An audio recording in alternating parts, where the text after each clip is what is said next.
I was folding my favorite silk blouse when Sophie walked into my bedroom. My 8-year-old daughter had that look on her face that I'd learned to recognize over the past year, though I couldn't quite name what it meant. Not the look of a scared child. Something else. Something that made my stomach tighten, even before she opened her mouth.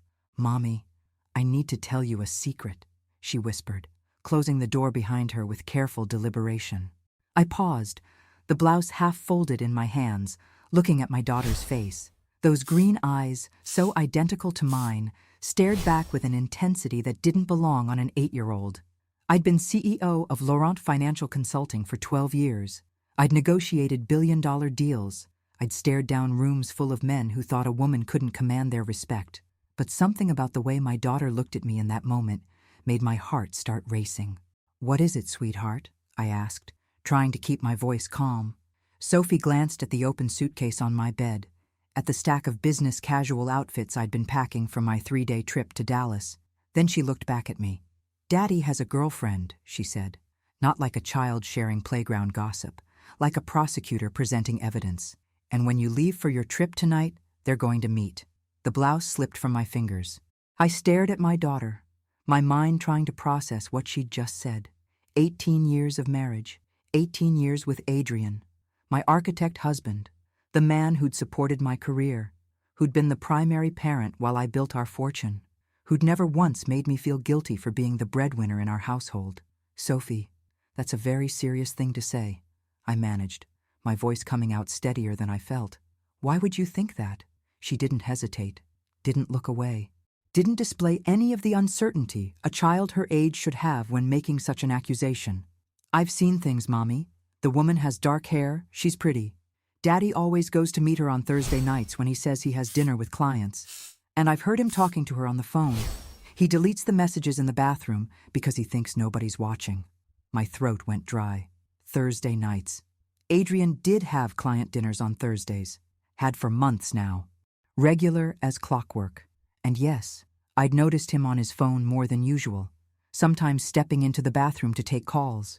I'd attributed it to work stress, to the natural ebb and flow of a long marriage, to the distance that had grown between us over the years as I'd climbed higher and higher in my career while he'd stepped back from his own architectural practice to be there for Sophie. "How do you know all this?" I asked, sitting down on the edge of the bed because my legs suddenly felt unsteady.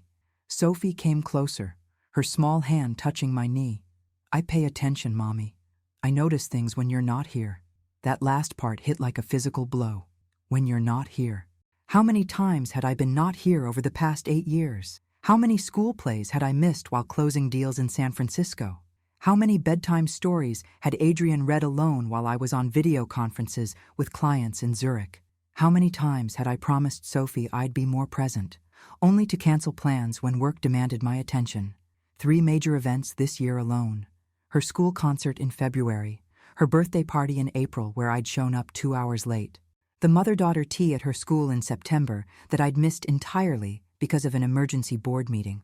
I looked at my daughter, really looked at her, and saw something that terrified me more than any business crisis I'd ever faced.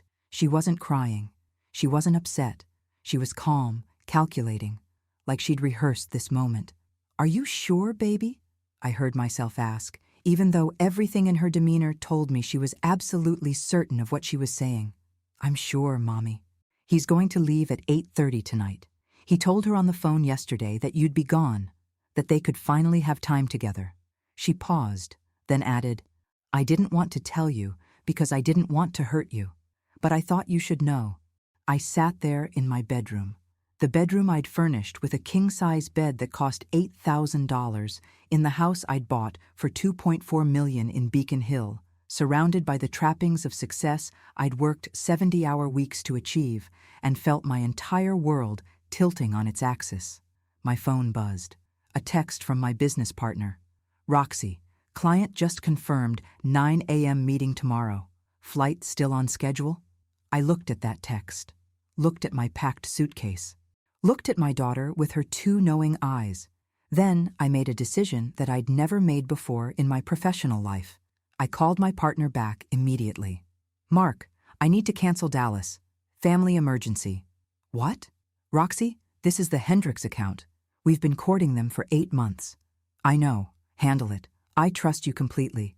But I can't leave tonight. There was silence on the other end.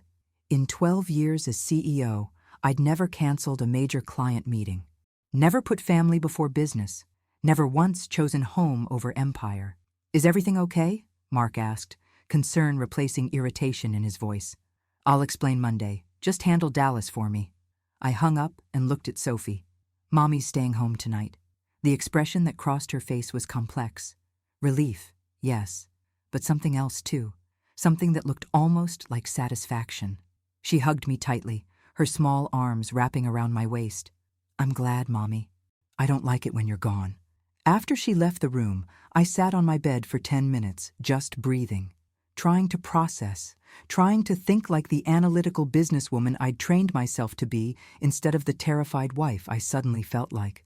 Adrian and I had met when I was 38. I'd already made my first million by then, already established Laurent Financial Consulting as a rising star in Boston's competitive financial services market. He was different from the other men I'd dated.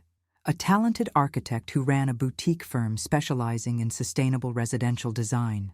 He didn't flinch when I picked up the dinner check, didn't feel threatened when I talked about my professional achievements, actually seemed to find my ambition attractive instead of intimidating. We got married 6 months after we met. Fast, yes, but we were both mature adults who knew what we wanted. I was 38 and wanted children. He was 36 and ready to settle down. We seemed perfectly aligned. Sophie came 3 years later, after $180,000 in fertility treatments and 3 miscarriages that had nearly broken me. She was our miracle baby. The child I'd wanted so desperately that I'd endured years of hormone injections, invasive procedures, and crushing disappointments. And then, once she arrived, I'd essentially handed her over to nannies and Adrian while I continued building my empire. The guilt of that realization sat heavy in my chest as I started unpacking my suitcase. I'd told myself for 8 years that I was doing this for her. That building wealth meant security for our family. That Sophie would thank me someday for providing her with private school education, dance lessons, summer camps in Switzerland, a trust fund that would set her up for life. But what good was financial security if I was losing my marriage, if my husband was seeking comfort in another woman's arms because his wife was never home? I moved through the house in a daze, going through the motions of a normal evening. Dinner was quiet. Adrian seemed preoccupied, checking his phone several times. Sophie watched both of us with those observant green eyes. At 7:30, Adrian kissed my forehead. I've got that client dinner tonight, probably be back around 10:30. This was the moment.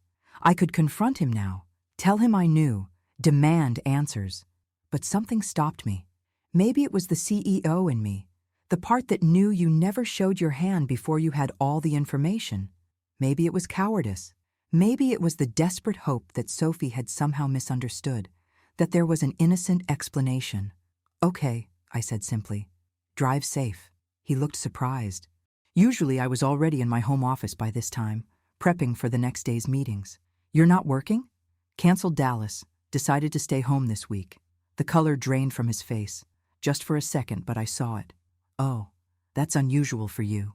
Family's important too, I said, watching his reaction carefully. He nodded, kissed me again, and left. Sophie appeared beside me almost instantly. Are you going to follow him? The question startled me. What kind of 8-year-old asks that? But I was already reaching for my car keys. I took my BMW, the black one that blended in easily. Stayed 3 cars back like I'd seen in movies, feeling ridiculous and terrified in equal measure. Roxy Laurent, CEO of a firm managing $200 million in client assets, playing private investigator on the streets of Boston. Adrian's silver Audi wound through Beacon Hill, past the Boston Common, across the river into Cambridge. My heart pounded harder with each mile. Where was he going? Who was he meeting? How long had this been going on? He parked in front of a modest brick building on a quiet Cambridge street. Not a restaurant, not a hotel. Just a nondescript professional building with a few lit windows. I parked half a block away, my hands gripping the steering wheel so tightly my knuckles went white. Watched as my husband got out of his car, straightened his jacket, and walked to the entrance. The door opened before he could knock. A woman stood in the doorway, dark-haired, like Sophie had said, maybe 50 years old, professionally dressed in slacks and a cardigan. She held a clipboard, but she didn't embrace him, didn't kiss him, just smiled warmly and gestured him inside. They spoke briefly. I could see their mouths moving, and then they walked into the building together. Professional, cordial, nothing romantic in their body language at all. I sat in my car, confused. This didn't look like a romantic rendezvous. It looked like a business meeting. But what business? Adrian's architectural firm didn't have offices in Cambridge. And why would he lie about it being a client dinner? I waited. 2 hours. 2 of the longest hours of my life, sitting in my car in the dark, my mind racing through possibilities, each one worse than the last. Finally, at 9:45, Adrian emerged. Alone. The woman stood in the doorway briefly, said something I couldn't hear, and then went back inside. Adrian walked to his car with his shoulders slumped, looking exhausted and sad. Not guilty, not satisfied. Not like a man who just spent 2 hours with his mistress. Sad. I drove home fast, getting there 10 minutes before Adrian would. Sophie was supposed to be in bed, but she was sitting on the stairs in her pajamas, waiting. "Did you see them, Mommy?" she asked. "Did you see the woman?" Something about the eagerness in her voice made me pause. "Sophie, how did you know Daddy would go there tonight?" She blinked. "I told you. I heard him on the phone." "What exactly did you hear?" A flicker of something crossed her face. Uncertainty, maybe, or calculation. "He said he needed to see her tonight, that it was important, that he'd been waiting all week." I knelt down in front of my daughter, looking into her eyes. "Baby, why did you tell me about this? What did you think would happen?" Her answer chilled me to my core. "I thought you'd stay home, Mommy. I thought if there was a big problem, you wouldn't leave anymore." Before I could respond, I heard Adrian's car in the driveway. Sophie jumped up and ran to her room. I stood there in the hallway, my mind reeling. Adrian came in looking tired. When he saw me standing there, he stopped. "Roxy, I thought you'd be asleep. We need to talk," I said. "But not here." I led him upstairs to our bedroom and closed the door. My heart was hammering. 18 years of marriage. Everything I'd built, everything I'd sacrificed. It all came down to this moment. "I know about your Thursday night meetings," I said quietly. Adrian's face went pale. He looked at our bedroom door, then back at me, and I saw something in his expression that wasn't guilt. It was fear. But not the fear of a man caught in an affair. Something different. "Did Sophie tell you?" he asked quietly. "Yes, she said you have a girlfriend, that you've been meeting her on Thursday nights." He closed his eyes and let out a long breath. "Roxy, sit down, please." "I don't want to sit down. I followed you tonight, Adrian. I saw you go into that building in Cambridge. I saw the woman." "I know, and that's not what you think it is." He ran his hands through his graying hair, a gesture I'd seen 1,000 times when he was stressed. "But we have a much bigger problem than you think. And it's not about me having an affair. Then what is it about?" He walked to his nightstand and pulled out a notebook from the back of the drawer. A composition notebook, the kind Sophie used for school. He handed it to me. "Read this, then we'll talk." I opened the notebook with shaking hands. The first page was dated 4 months ago. Adrian's handwriting, neat and precise like his architectural drawings. September 12th. Sophie told her teacher that I left her alone at home for 3 days while Roxy was in London. Teacher called me in for emergency meeting. Had to show them credit card receipts, proving I'd been buying groceries, taking her to school every day. Sophie cried and said she was confused about the dates. I felt my stomach drop. I turned the page. September 19th. Sophie told her best friend Emma that Emma's mother said mean things about Emma behind her back. Caused huge fight. Emma's mother called furious. Sophie later admitted she maybe heard wrong. Page after page. Incident after incident. My hands started trembling as I read. October 3rd. Sophie told the school counselor that Roxy has cancer and that's why she's always traveling for treatments. Counselor called me crying with sympathy. Had to explain there's no cancer.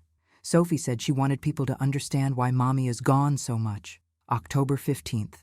Sophie convinced her friend Maya to steal another girl's bracelet, then told the teacher she saw Maya do it. Maya got suspended. Maya's parents demanded security footage, which proved Sophie had coached her to do it. I couldn't breathe. This couldn't be real. Not my sweet daughter. Not my Sophie. November 2nd. Sophie told the school nurse she has allergies to peanuts. She doesn't. Nurse called to update emergency contacts. When I questioned Sophie, she said she wanted to be special like the other kids with allergies. The dates continued right up to last week, each entry more disturbing than the last. Complex lies, manipulations, stories designed to control situations and people around her. "What is this?" I whispered. "That's our daughter," Adrian said, his voice breaking. "That's what I've been dealing with while you've been building your empire." The words stung, but I couldn't argue. I looked up at him, and for the first time in years, really saw my husband. The lines around his eyes that hadn't been there when we married. The gray in his hair that had spread from his temples to cover most of his head. The exhaustion in his posture. "The woman you saw tonight," he continued, "is Dr. Helena Moss. She's a child psychologist. I've been seeing her every Thursday for the past 4 months, trying to figure out what to do about Sophie." I sat down on the bed then, my legs giving out. "A psychologist? Why didn't you tell me?" He looked at me with something between anger and despair. "When would I have told you, Roxy? When you were in San Francisco closing the Mercer deal? When you were in Zurich presenting to that Swiss investment group? During the 30-minute dinner we had together 3 weeks ago before you flew to Denver?" Each example hit like a slap, because he was right. I tried to remember the last real conversation we'd had. Not logistics about Sophie's schedule or quick updates about household matters. An actual conversation about our lives, our feelings, our marriage. I couldn't remember. "I'm here now," I said weakly, "because our 8-year-old daughter told you I was having an affair. That's what it took to get you to cancel a business trip." He sat down next to me, but didn't touch me. "Do you know what Dr. Moss said when I told her about that pattern? About how Sophie creates crises to get your attention?" I shook my head, tears starting to blur my vision. "She said Sophie has severe anxious attachment disorder, that she's developed manipulative behaviors as a coping mechanism for maternal inconsistency, that our daughter is operating at a level of emotional manipulation that's deeply abnormal for her age." The tears spilled over then. I'd built a consulting firm from $50,000 in savings to an $8 million company. I'd been featured in Forbes. I'd spoken at Harvard Business School about women in finance. I'd mentored dozens of young professionals, and I'd completely failed my own child. "There's more," Adrian said quietly. "Dr. Moss thinks Sophie might be developing early signs of a personality disorder. She's 8 years old, Roxy. 8. And she's already showing traits that, if left untreated, could crystallize into something permanent by the time she's a teenager." "What kind of personality disorder?" I asked, though I wasn't sure I wanted to know the answer. "Narcissistic tendencies, lack of empathy for others, using people as tools to get what she wants, lying without remorse, charm and manipulation to control her environment." He paused. "Dr. Moss asked me to describe Sophie's mother. Asked about your profession, your personality traits, how you approach problems." I looked at him. "What did you tell her?"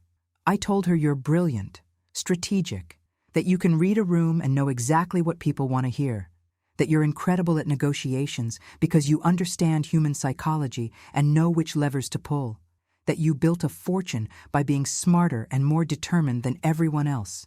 He finally looked at me. "And Dr. Moss said that Sophie has inherited all of those traits, every single one, but without the moral framework, without the emotional guidance, without a present mother to model healthy use of those abilities." The words hit me like a physical blow. I saw myself in my daughter's manipulations, the strategic thinking, the ability to craft narratives that got people to do what she wanted, the cold assessment of how to control situations. I'd taught her all of that. Not intentionally, but through absence, through modeling that success meant putting work first, that emotions were weaknesses to be managed, that people were resources to be leveraged. 6 months ago," Adrian continued, "Sophie found something in your office, that job offer from Sterling and Associates in New York, the CEO position they offered you." My blood went cold. I'd forgotten about that. The offer had come in May, $2.3 million salary, equity stake, the kind of position that came along once in a career. I'd seriously considered it for 3 weeks before deciding it would mean even more time away from home, more travel, essentially moving to New York while Adrian and Sophie stayed in Boston. I'd turned it down but kept the offer letter in my desk drawer. Some part of me not quite ready to let go of the possibility. "She can't read everything in that letter," Adrian said. "But she understood New York and increased travel commitments. And she's been terrified ever since that you're going to leave us completely." "I turned it down," I protested. "Did you tell her that? Did you tell anyone? Or did you just file it away as another option, another possibility, keeping your choices open like you do with everything?" The accusation hurt because it was true. I'd learned in business to never close doors completely, always leave options open, always have a backup plan. But I'd applied that same philosophy to my personal life without realizing the message it sent. "That's when the lying got worse," Adrian said. "That's when she started creating bigger crises. Do you remember when she said she was being bullied at school and we had to meet with the principal?" I nodded. That had been in June. I'd actually attended that meeting, rearranging my schedule because bullying was serious. There was no bullying. She made it up. Fabricated entire scenarios, named specific kids, described incidents that never happened. The school reviewed security footage and interviewed students. Nothing. Dr. Moss thinks that was Sophie's test run. Could she create a crisis big enough to get both of us in the same room, focused entirely on her? I thought about that meeting, how Sophie had clung to me afterward, how I'd promised to be more present, to make more time for her. And then, 2 days later, I'd flown to Los Angeles for a week-long conference. "She also heard us fighting," Adrian said quietly. "In March. Do you remember?" I did remember. One of our rare arguments that had escalated beyond quiet resentment. I'd been home for exactly 4 days between trips, and Adrian had asked when I planned to slow down, to actually be part of our family instead of just funding it. I'd gotten defensive, accused him of not appreciating the lifestyle my work provided. He'd said something about not knowing if he could continue living like this. "Sophie was listening at the door," Adrian said. "She thought we were getting divorced. Has thought that for 8 months now. Dr. Moss says that's when the anxiety disorder really took hold. Every manipulation since then has been Sophie trying to control her environment, trying to keep you here, trying to prevent the family from falling apart." I put my head in my hands. "The story about you having an affair is the biggest manipulation yet. Dr. Moss warned me Sophie would try something dramatic before your Dallas trip. She can't articulate it consciously, but she's learned that regular sadness doesn't keep you home. Only crises do. So she created the biggest crisis she could think of." "But she's 8 years old," I said, even though I'd read the notebook, even though I knew it was true. "She's 8 years old with the strategic mind of a corporate executive and the emotional regulation of someone who's been abandoned repeatedly by the person she needs most." Adrian's voice was gentle now, but firm. "And I couldn't tell you any of this because you weren't here. You're never here. Not really. Even when you're physically present, you're on your phone, or thinking about work, or preparing for the next trip." I wanted to argue with him, wanted to defend myself, to list all the reasons my work was important, all the ways I'd been providing for our family. But sitting there in our bedroom with that notebook of documented lies in my lap, I couldn't find the words. "What does Dr. Moss say we should do?" I asked finally. Adrian pulled out his phone and opened his email. "Read this. She sent it yesterday after our last session." I took the phone and read the message from Dr. Helena Moss, PhD, child psychology specialist. "Adrian, following up on our session. Sophie's behavioral patterns have escalated to a critical point. The lying, manipulation, and lack of empathy are consistent with reactive attachment disorder, with emerging traits that could develop into narcissistic personality disorder if not addressed immediately. At her age, these patterns are still malleable, but the window for intervention is narrowing.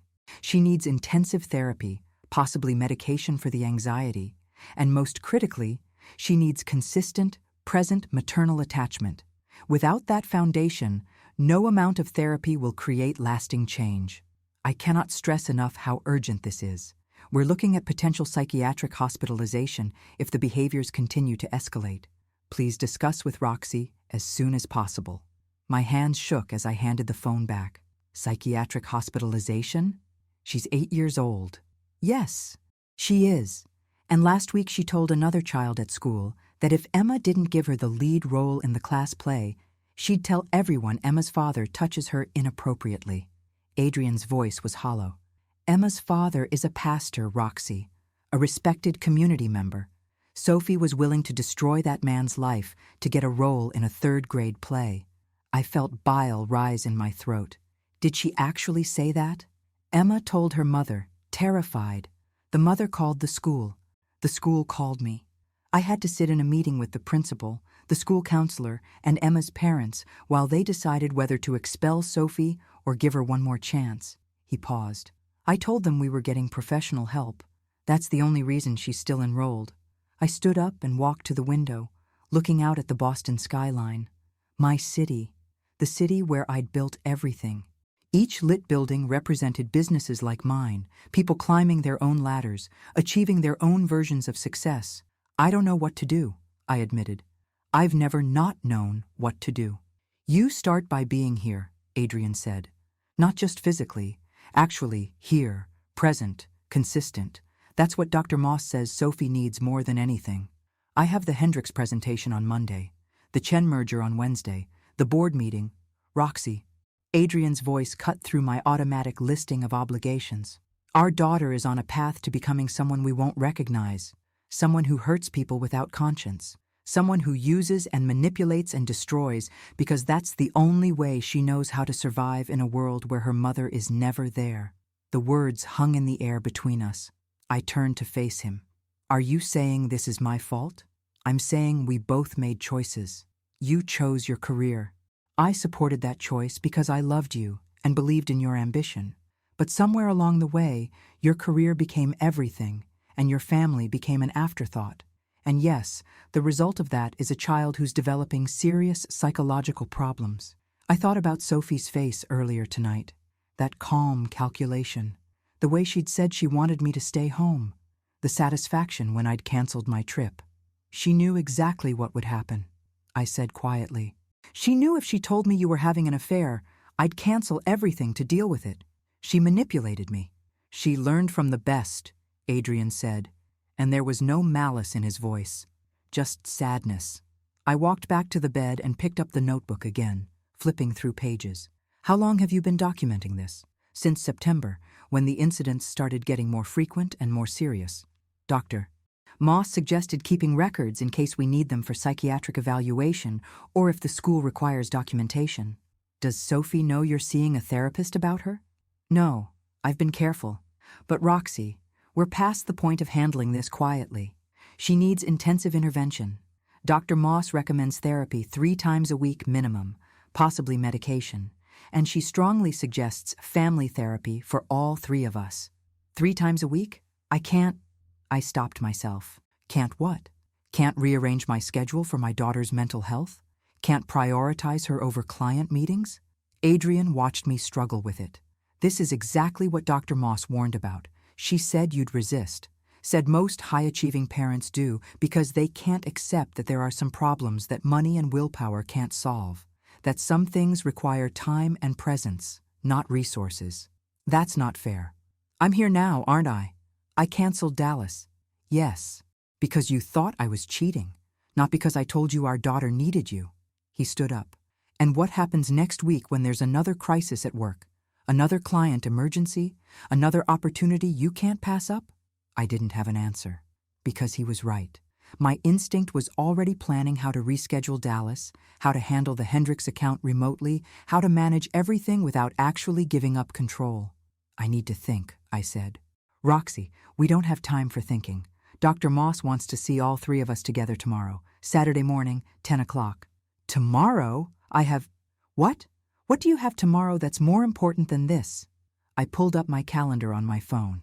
Conference call with London at 8 a.m. Review of the quarterly reports at 11. Lunch meeting with a potential client at 1.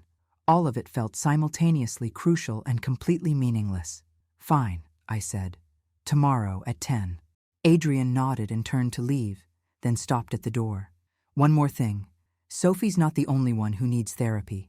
Dr. Moss thinks you should consider individual counseling too, to work through why you keep choosing work over family, why you can't be present, even when you're home. After he left, I sat alone in our bedroom for a long time. The bedroom we decorated together 12 years ago when we bought this house.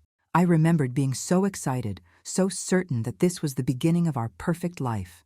Beautiful home in the best neighborhood. Successful careers. A miracle baby we'd worked so hard to have. I'd had a plan. Build the business for the first few years of Sophie's life, then scale back. Be more present as she got older. Have it all. The career and the family. But the business kept growing. Each success led to bigger opportunities. Each opportunity required more time, more travel, more focus. I kept telling myself I'd scale back next year. After this deal, after that promotion, after we hit the next revenue milestone. And now my daughter was 8 years old and showing signs of a personality disorder because her mother was never home. I opened my laptop and pulled up the file I'd been avoiding. The New York offer from Sterling and Associates, $2.3 million. CEO of a firm 3 times the size of mine. The pinnacle of everything I'd worked toward. I'd been keeping it as a possibility, as proof that I could still reach higher, still achieve more, as insurance against feeling trapped. I deleted the file, then emptied the trash, then found the physical offer letter in my desk drawer and ran it through the shredder. It felt like cutting off a limb. My phone buzzed. A text from my best friend Margot, who was also my COO. "Hey, heard you canceled Dallas. Everything okay?" I stared at that text for a long moment before typing back. "No. Family crisis. Need to talk Monday about reducing my hours." The response came immediately. "Reducing hours? Roxy, what's going on?" "I'll explain Monday, but I need to step back." Significantly. 3 dots appeared, disappeared, appeared again. Finally, "Okay, whatever you need, we'll figure it out." I put the phone down and walked down the hall to Sophie's room. The door was slightly ajar. I pushed it open quietly. My daughter was in bed but not asleep. She was staring at the ceiling, her favorite stuffed rabbit clutched to her chest. "Sophie," I said softly. She turned her head. "Hi, Mommy. Did you talk to Daddy?" I came in and sat on the edge of her bed. "Yes, we talked. Is he in trouble? For seeing that lady?" I looked at my daughter's face in the dim light from her nightlight. She looked innocent, sweet, like any other 8-year-old tucked into bed with her stuffed animal. But I knew better now. "Daddy's not in trouble," I said carefully. "But we do need to talk about why you told me that story." Something flickered across her face. "It's not a story. I saw Sophie." I kept my voice gentle but firm. "I know the woman Daddy's been seeing is Dr. Moss. I know she's a therapist, and I know you made up the story about Daddy having a girlfriend." She went very still. Then, to my surprise, she started crying. Not the manipulative tears I was expecting, but real sobs that shook her small body. "I'm sorry," she gasped between sobs. "I'm sorry, Mommy. I just wanted you to stay home. You're always leaving, and I thought if there was something really bad, you'd have to stay." I pulled her into my arms and held her while she cried. She felt so small, so fragile. My baby girl, who I'd wanted so desperately, who I'd spent years and a fortune trying to conceive, who I'd then essentially handed over to nannies and her father while I pursued my ambitions. "I know, baby," I whispered. "I know you're scared when I leave, and that's Mommy's fault. I've been gone too much." She pulled back to look at me, her eyes red and swollen. "Are you going to leave again?" It was the most honest question she'd asked me in years. No manipulation, no calculation. Just a scared little girl asking if her mother was going to abandon her again. "Not like before," I said. "Things are going to change, Sophie.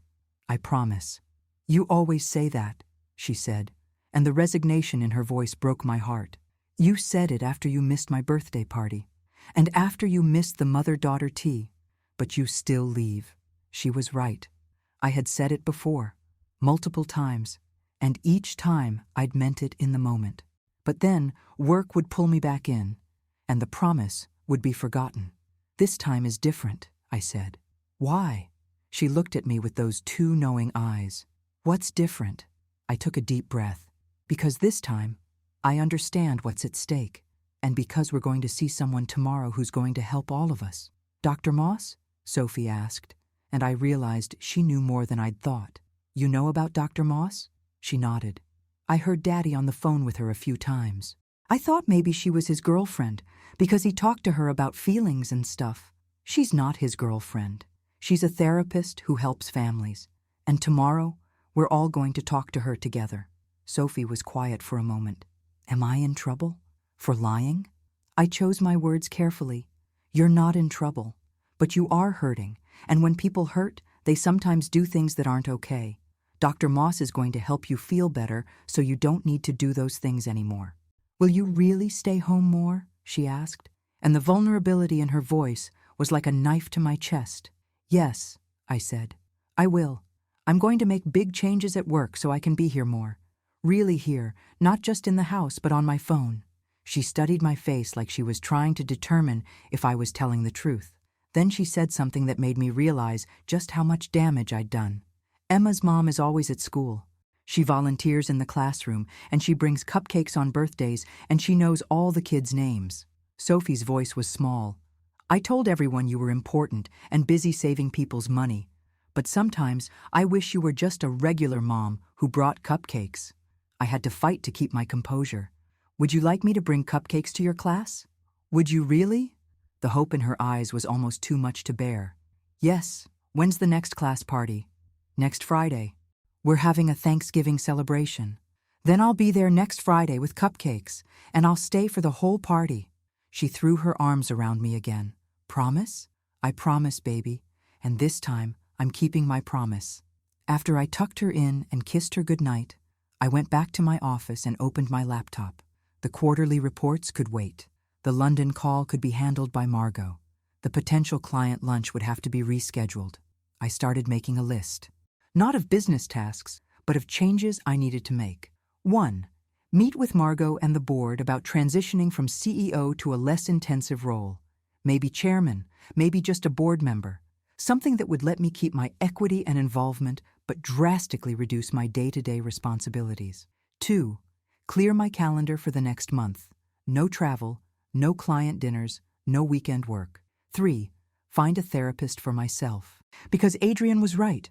I needed to understand why I'd let things get this bad, why I'd kept choosing work over the people I loved. 4. Be at that school party next Friday with the best damn cupcakes Boston had ever seen. The list felt impossible. It felt like dismantling everything I'd built. It felt like failure. But when I thought about Sophie's face, about that hope in her eyes when I'd promised to bring cupcakes, about the notebook full of lies my daughter had told because she was so desperate for my attention, it also felt like the only choice that mattered. My phone buzzed again. Another work email. A crisis with a client account that needed immediate attention. I looked at it for a long moment. Then I closed my laptop without responding. The crisis could wait until Monday. My family couldn't. I barely slept that night. Every time I closed my eyes, I saw Sophie's face. Sometimes the innocent 8-year-old asking if I'd really bring cupcakes. Sometimes the calculating child who'd fabricated an entire affair to keep me home. Both versions were my daughter.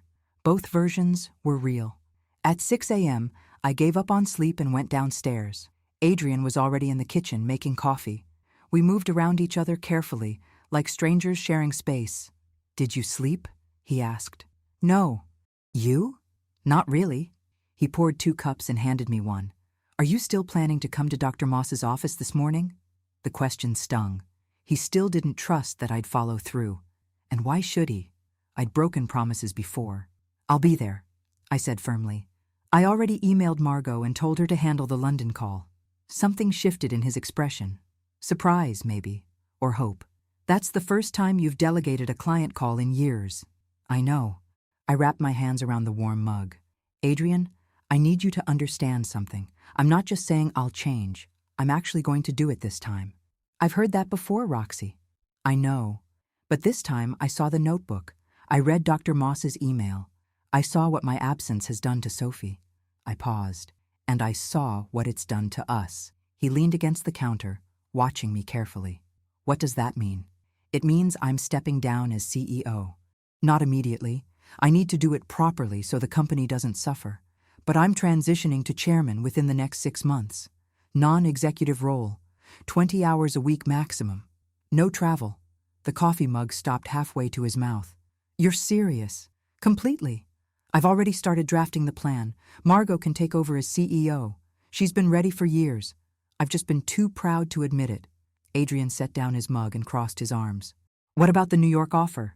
The one you've been keeping as a backup plan? Deleted the file last night. Shredded the physical letter. I met his eyes. I'm done keeping escape routes open. I'm here, I'm staying, and I'm going to fix what I broke. For the first time in months, maybe years, I saw something soften in my husband's face.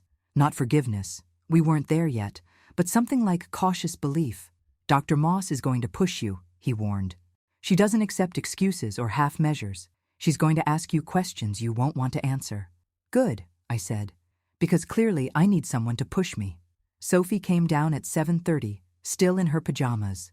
She looked between Adrian and me nervously, like she was trying to gauge the temperature in the room. Good morning, baby, I said. What do you want for breakfast? You're making breakfast? The surprise in her voice was another small wound. Yes. Pancakes okay? She nodded slowly, climbing onto a stool at the kitchen island. She watched me move around the kitchen with obvious uncertainty.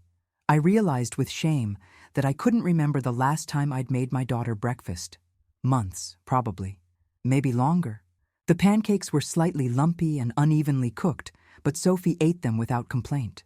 Adrian helped clean up, and the three of us moved through the morning routine with a strange, fragile carefulness. At 9:30, we got in Adrian's car and drove to Dr. Moss's office in Cambridge, the same building I'd watched him enter last night. It looked different in daylight, less ominous, just a regular brick building with a small sign for a psychology practice.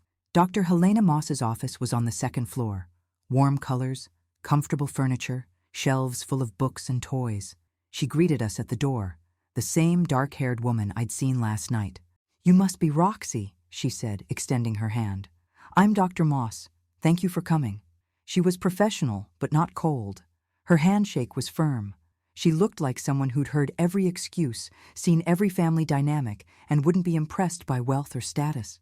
We settled into her office, Adrian and me on a couch, Sophie in a chair with her rabbit, Dr. Moss across from us with her notebook. Sophie, Dr. Moss said gently, I know you've been worried about this meeting, but I want you to know that everyone here loves you and wants to help you feel better. Nobody's angry with you, okay? Sophie nodded, clutching her rabbit tighter. Dr. Moss turned to me. Roxy, Adrian told you about our sessions? He showed me the notebook and your email about Sophie's diagnosis. And how did that information make you feel? The question was simple, but the answer was complicated. Terrified, I said honestly. Guilty. Ashamed that I let it get this bad. Those are all understandable feelings. Can you tell me, in your own words, what you think led to Sophie's current behavioral patterns? I glanced at Adrian, then at Sophie, then back to Dr. Moss. My absence, my constant traveling, my prioritization of work over family. I thought I was building security for them, but I was actually abandoning my daughter.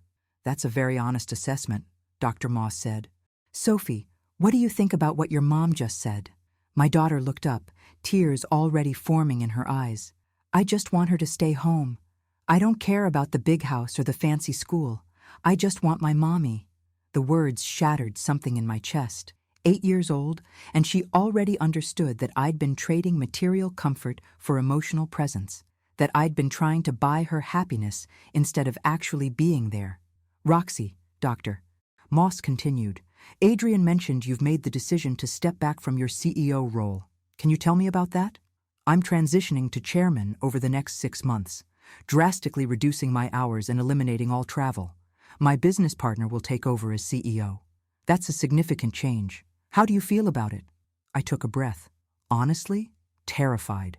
My career has been my identity for 20 years. The idea of stepping back feels like losing part of myself. But, Doctor, Moss prompted. But the idea of losing my daughter feels infinitely worse. I looked at Sophie.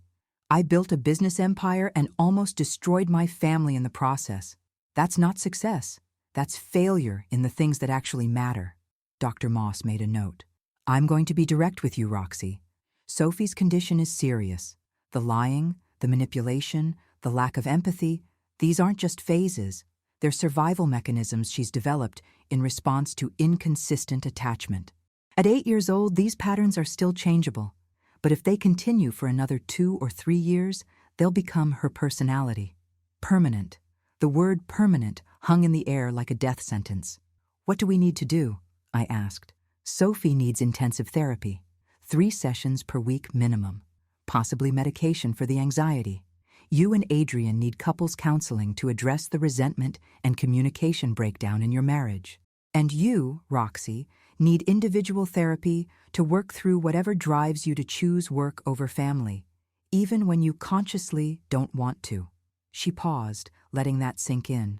But more than any of that, Sophie needs you to actually be present, not just physically in the house, but emotionally available, consistent, reliable. She needs to know that when you promise something, you'll deliver, that when she needs you, you'll be there, that she doesn't have to create crises to earn your attention. I can do that, I said. Can you? Dr. Moss's question wasn't hostile, just honest. Because Sophie's told me about all the times you've promised to change before, the birthday party you were late to, the school events you missed, the trips you took after promising to stay home more. She's learned that your promises don't mean anything. I looked at my daughter, who was watching me with those 2 knowing eyes, waiting to see if this time would be different, waiting to see if I'd finally choose her. You're right, I said to Dr. Moss. I've broken promises before, but that ends today. Whatever it takes, however hard it is, I'm going to show up for my daughter.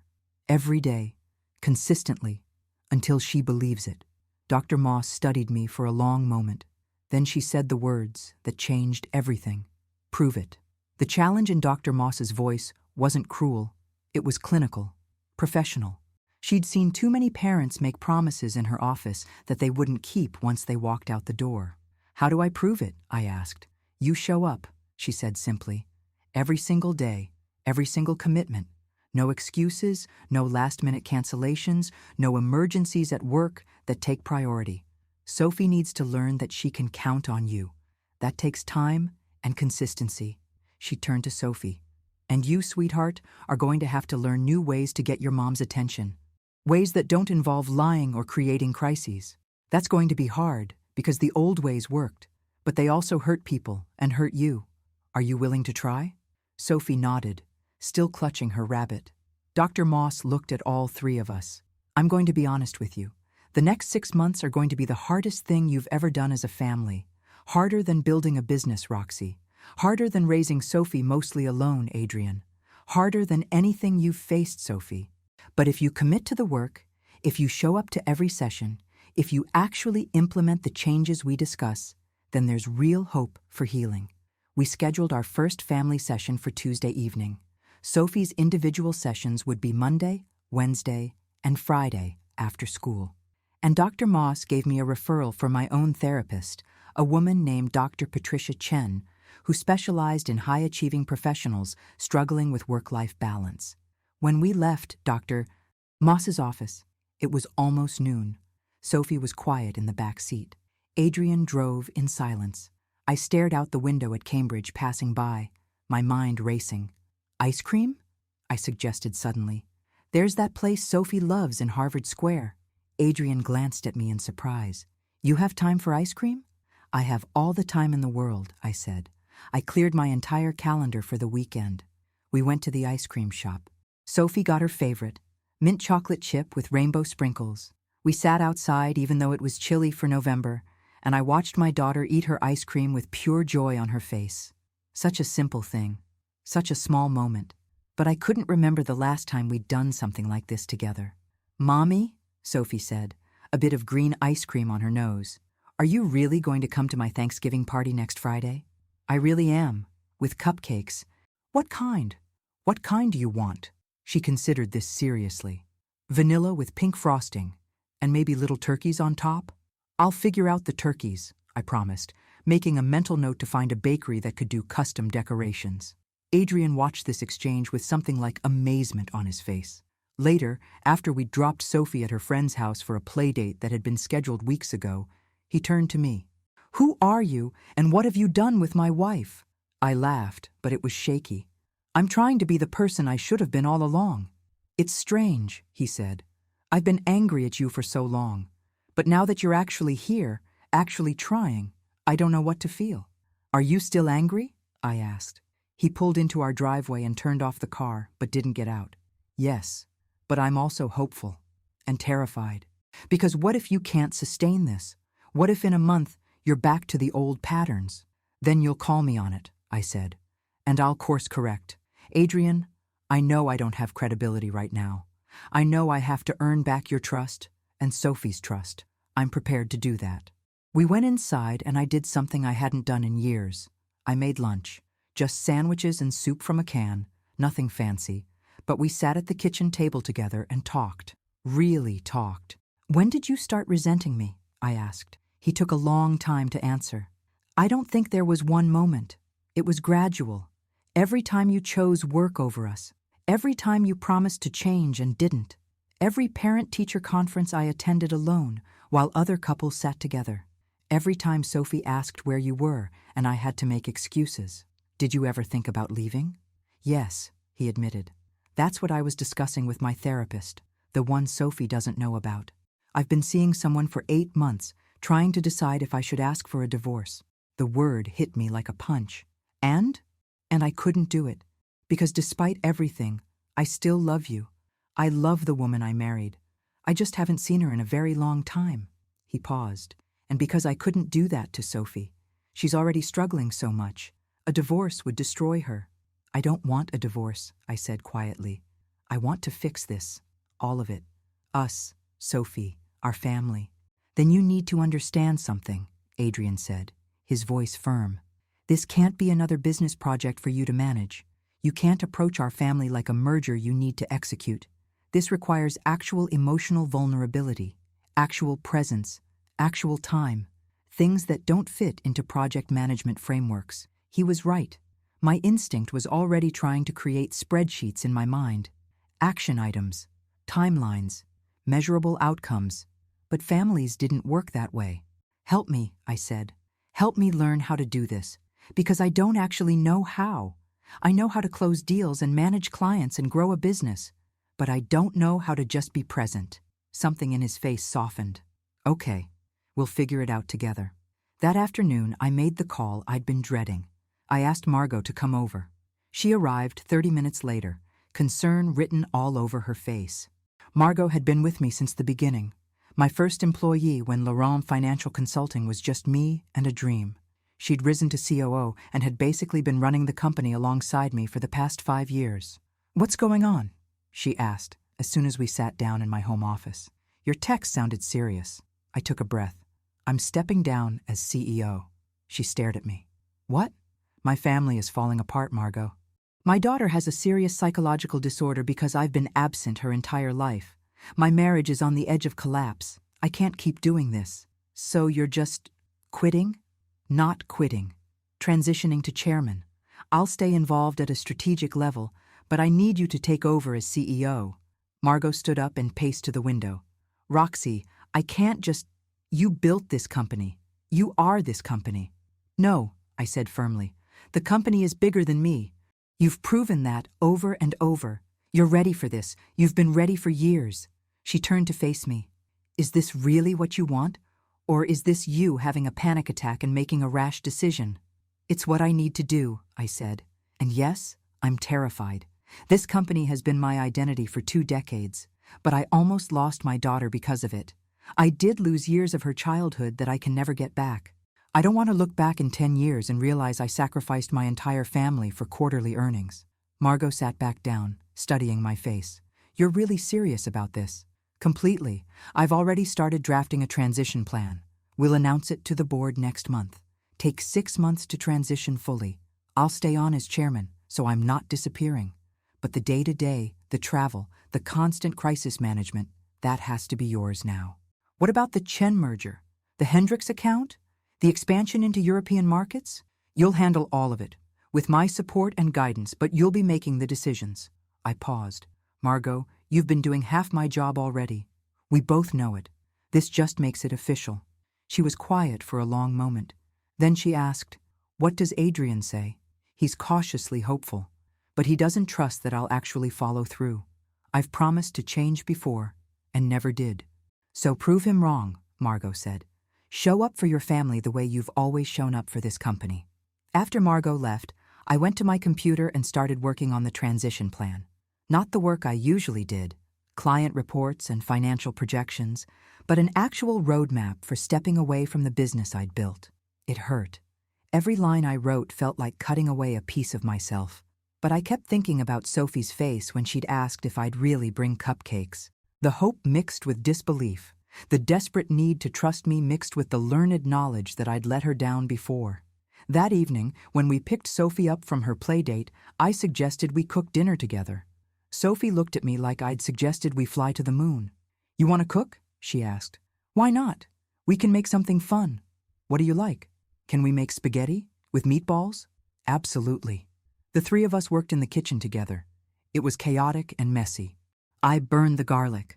Sophie got flour everywhere making meatballs. Adrian had to rescue the sauce twice. But we laughed.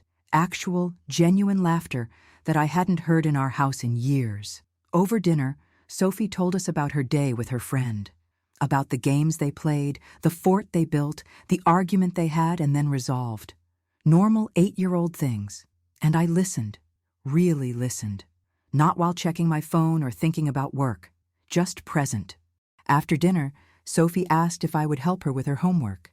Reading comprehension questions about a story she'd read in class. "I usually do homework with Daddy," she said uncertainly. "I know, but I'd like to help tonight, if that's okay." We sat at the kitchen table together, working through the questions. Sophie read carefully, her finger following the words. When she got an answer right, her face lit up. When she struggled, I helped her work through it instead of just giving her the answer. "You're good at this," she said, surprised.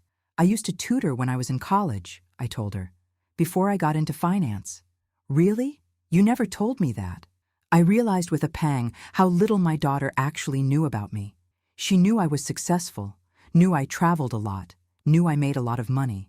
But she didn't know the small things, the human things. "There's a lot I haven't told you," I said. "Maybe we can fix that." That night, after Sophie was in bed, Adrian and I sat in the living room together. Not watching TV or working on our laptops, just sitting. "Today was good," he said. "It was," I agreed. "Exhausting, but good. This is what normal families do every day, Roxy. This is what I've been doing alone for 8 years. The comment stung, but I couldn't argue with it. "I know, and I'm sorry. I'm so sorry." "Sorry isn't enough," he said, but not unkindly. "Action is what matters. Showing up day after day, making it boring and routine instead of this big dramatic change." "I know," I said. "I'm ready for boring and routine." He reached over and took my hand. The first real physical contact we'd had in months that wasn't purely functional.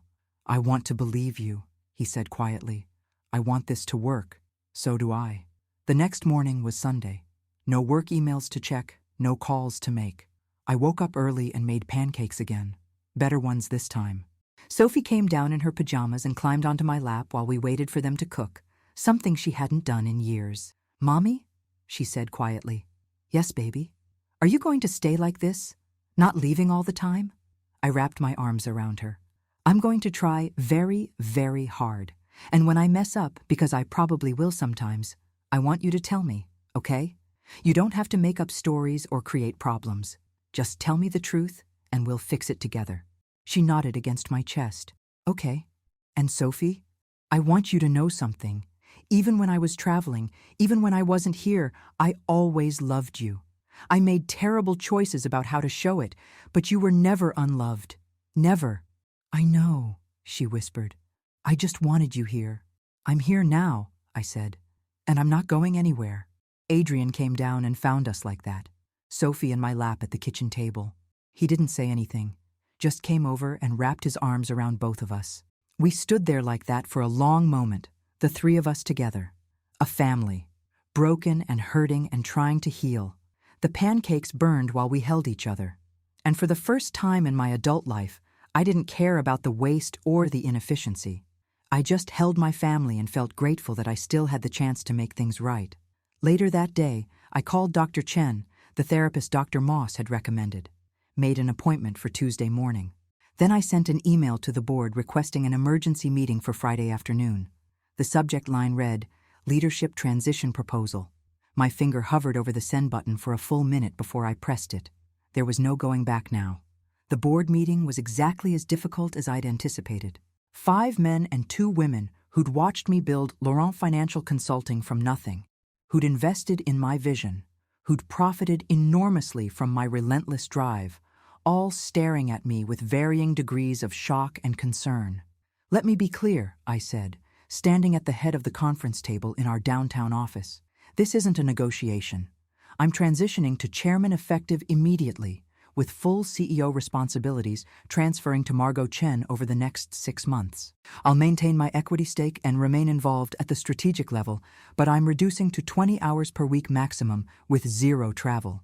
Richard Morrison, our largest outside investor, leaned forward. Roxy, with all due respect, this company is you. The clients trust you.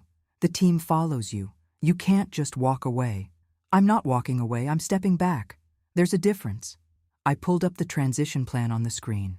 Margot has been effectively running operations for 3 years. Client retention under her management is 94%. She's ready. What's really going on? Asked Jennifer Walsh, one of our board members who'd known me since business school. This isn't like you. I took a breath. My family is in crisis. My daughter has serious psychological issues that require immediate intervention and my consistent presence. My marriage is barely holding together. I built a successful company, but I was destroying my family in the process. That ends now. The room was silent.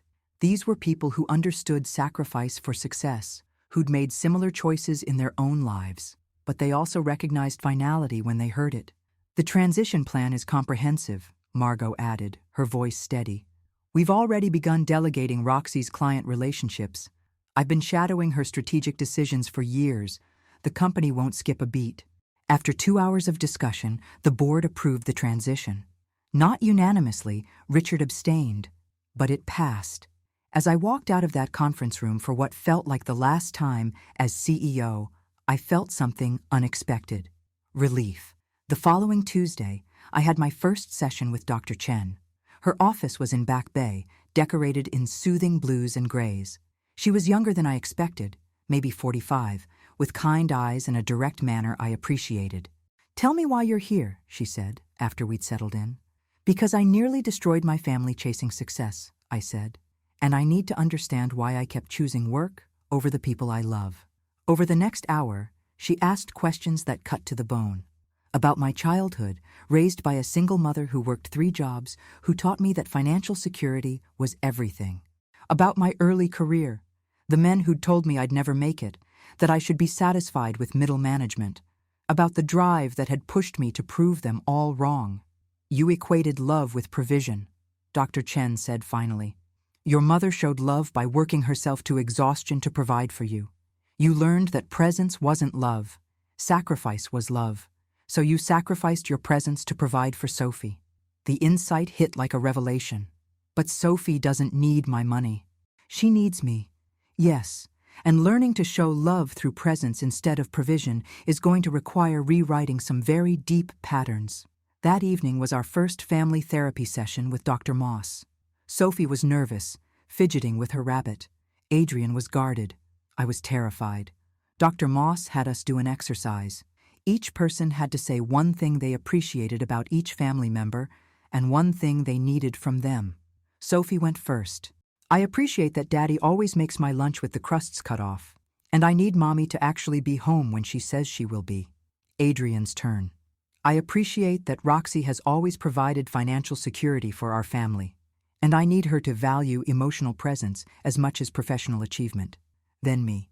I appreciate that Adrian has been an amazing father to Sophie, and I appreciate that Sophie is brave enough to tell me the truth about what she needs. I paused. And I need you both to hold me accountable when I slip back into old patterns, and I need patience while I learn how to do this. The next Friday, I showed up at Sophie's school at 1:30 with 4 dozen vanilla cupcakes with pink frosting and hand-piped turkeys on top. I'd special ordered them from the best bakery in Boston. Sophie's face when she saw me walk into her classroom was worth every sacrifice I'd made that week. Pure joy. disbelief, and then, cautiously, trust beginning to build. I stayed for the whole party. Met her teacher, Mrs. Anderson, who looked surprised to finally meet the mother she'd only communicated with via email. Met Sophie's friends, who all wanted to know if I was the important businesswoman Sophie talks about. I'm Sophie's mom, I said. That's the most important thing I am. The weeks that followed were the hardest of my life. Not because the work was difficult. I'd faced difficult work before. But because it required a kind of discipline I wasn't used to. The discipline to close my laptop at 5 p.m. The discipline to ignore emails after dinner. The discipline to say no to opportunities that would have been automatic yeses before. Margot took over as CEO officially in December. The company threw a transition party. Clients sent flowers and congratulations. And I felt a strange mixture of grief and liberation. Sophie's therapy sessions continued 3 times a week. The lies didn't stop immediately. 2 weeks in, she told her teacher I'd promised her a puppy if she got good grades. Completely fabricated. But when Mrs. Anderson emailed me about it, I was able to address it immediately because I was actually checking my personal email, actually available. Dr. Moss taught Sophie new strategies. When she felt anxious about me leaving, she was to tell me directly, instead of creating a crisis. When she wanted attention, she was to ask for it with words. Simple concepts, but revolutionary for a child who'd learned that manipulation was the only reliable way to get her needs met. Adrian and I started couples therapy in January. It was brutal. Years of resentment came pouring out. Things he'd never said. Wounds I didn't know I'd caused. But we kept showing up, kept doing the work. By February, something had shifted. We were talking again. Really talking. About feelings and fears and dreams, not just logistics and schedules. In March, Sophie went a whole week without a major lie. Dr. Moss called it a breakthrough. In April, Adrian told me he'd decided not to pursue divorce, that he could see me trying, see me changing, and it made him want to try too. In May, Sophie brought home a Mother's Day card she'd made at school. Inside, she'd written, "My mom is the best because she keeps her promises." I cried reading that card. Cried for all the years I'd broken promises. Cried for the time I'd lost. But also cried with gratitude that I still had the chance to be the mother she deserved. Now, 6 months after that night when Sophie whispered her devastating lie, we're not perfect. I still struggle with the urge to check work email constantly. Sophie still has moments of manipulation when she's scared or anxious. Adrian still has moments of distrust when I'm late coming home from the office. But we're healing. Together. I bring cupcakes to every class party now. I know all of Sophie's friends' names. I attend every parent-teacher conference, every school concert, every soccer game. I'm learning what it means to be present. The company is thriving under Margot's leadership. My net worth hasn't changed. My equity stake is still worth millions. But my daily life looks completely different. I work from home most days. I have lunch with my daughter after school. I cook dinner with my family most nights. Last week, Sophie came home from therapy, and Dr. Moss asked to speak with Adrian and me privately. "Sophie's making remarkable progress," she said. "The lying has decreased by about 70%. The empathy development exercises are working. Her anxiety is manageable with the medication and therapy combination." She paused. "I think we can start reducing sessions to twice a week." It felt like a victory. Not a complete one. Sophie still has years of therapy ahead. But progress. Real, measurable progress. That night, after Sophie was asleep, Adrian and I sat on our back patio with glasses of wine, something we'd started doing once a week. Our own small ritual of reconnection. "Do you miss it?" he asked. "Being CEO. Running everything." I thought about it honestly. Sometimes. I miss the adrenaline of closing a big deal. I miss feeling indispensable. But then I remember what I almost lost, and I don't miss it enough to go back. "Do you regret the transition?"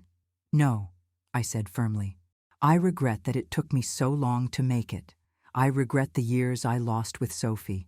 But stepping back, that's the best decision I've ever made." He reached over and took my hand. "I'm proud of you. I know how hard this has been." "We're not done yet," I said. "Sophie still has a long way to go. We still have work to do on our marriage. This isn't a happy ending tied up with a bow." "No," Adrian agreed. "But it's a beginning, A real one this time. That night, I went upstairs to check on Sophie before bed. She was sleeping peacefully, her rabbit tucked under her arm, her face soft and innocent in the dim light from the hallway. I stood in her doorway and made her a silent promise. Not that I'd be perfect, I wouldn't be. Not that I'd never make mistakes, I would. But that I would show up, every single day. That she would never again have to lie or manipulate or create crises to earn my presence. Because I'd finally learned what my mother had never been able to teach me. That the greatest provision I could give my daughter wasn't money or security or opportunities. It was me. Simply me. Present, consistent, and there. And that was finally enough.